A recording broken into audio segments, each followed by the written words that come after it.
भारत प्रधानमंत्री का क्षमा चाहो आगे। जो लोग पेपर लीक के खिलाफ आंदोलनों में शामिल रहे उनका विच हंट चल रहा है।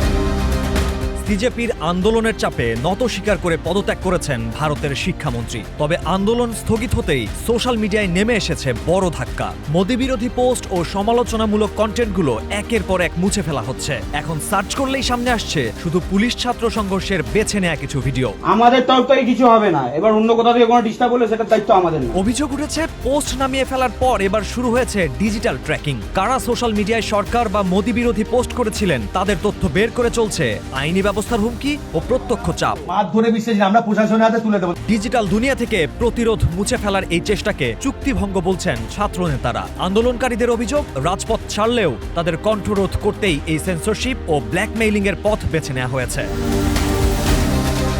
আন্দোলন দমন করতে সোশ্যাল মিডিয়ার পোস্ট গায়েব আর রাতের আধারে হুমকি, এভাবেই কি থামানো যাবে তরুণদের ক্ষোভ? Mahfuza Refin, green TV digital.